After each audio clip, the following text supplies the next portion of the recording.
Hello guys and welcome to another video. This one is going to be me talking about normal dungeons and just how useful they are. So I got a good rotation, and by good rotation I mean a few normal dungeons in my dungeon cluster yesterday. So I posted it and someone was asking me what's so good about normals, because I said, hey, I have some good dungeons this week. He thought I meant the valley. I actually meant that I had a few normals. So, normal dungeons, they are so amazing.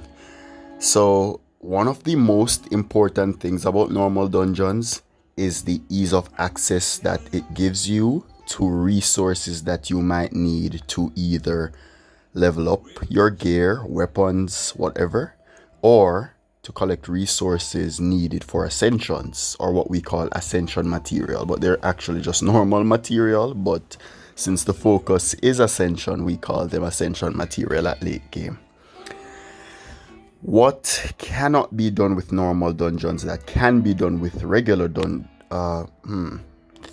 dungeons is horde mode. So in the theme dungeon Valley of the Gods, you can go horde mode, and that means that you will see multiple monsters at the same time, whereas you can only go endless mode, boss mode, or hard mode individually, or you can combine the two, but you cannot combine the three.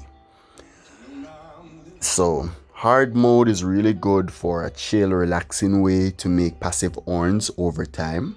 I love it.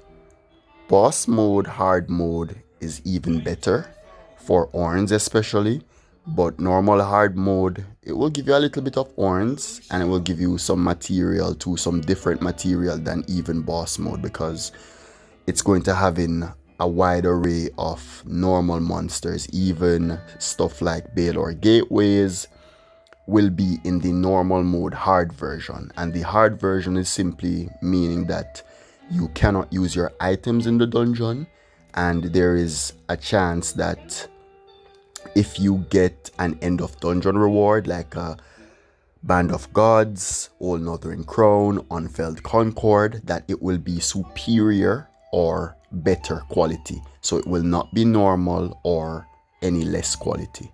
So that's why I like hard modes. Normal mode, I don't think I would do it because I have no reason to. Boss hard, as I said, this one is a better influx of orns.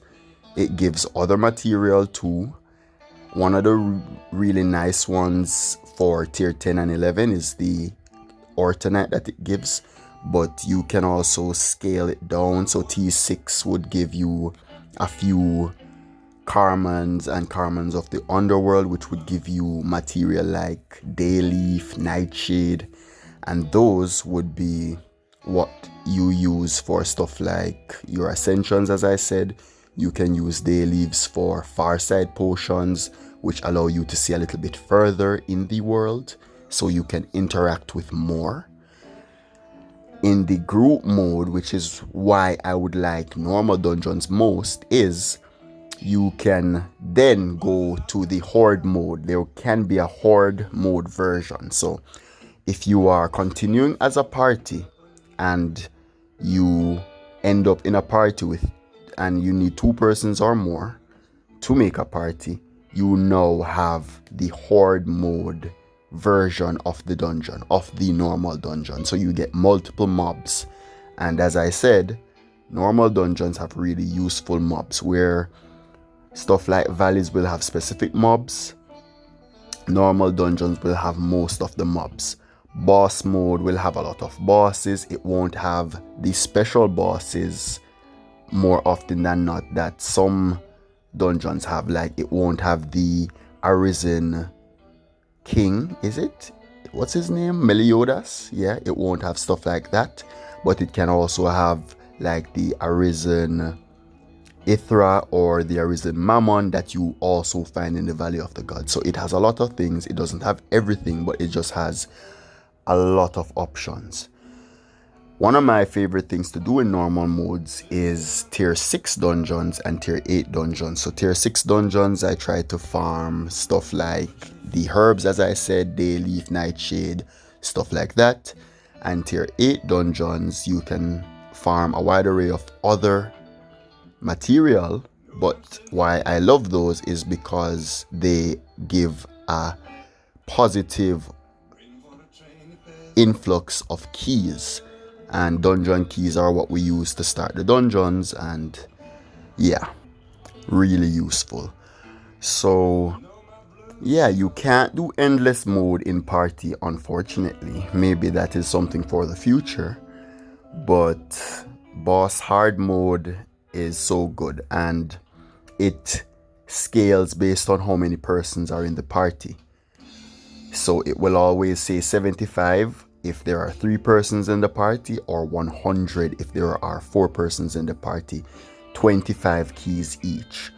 It will say that even if there are persons who are not in the dungeon, as long as they're in the party, but it will only take the amount of keys of the amount of persons in the dungeon. So yeah, I really enjoy. I don't know why I'm doing this, because I'm not that interested in doing one right now, and I haven't buffed up or anything, but it's just really fun to do. So if you guys want more information on the specific dungeons, I will do that. I probably should have ran it, but I think everybody should know the basics of the monsters that are in these dungeons, normal dungeons, because that's pretty much all of them.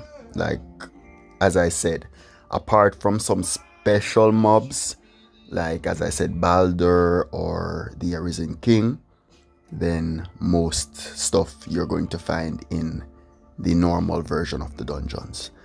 So I hope that one was educational. I hope people understand a little bit better. I didn't even mention endless mode, but that's a given. But I'm not the biggest fan of endless unless I really need orns. Other than that, I don't do endless at all. So that's another perk. And as I said, I hope you guys learned something. Thank you so much for watching as usual, and take care of yourselves, guys.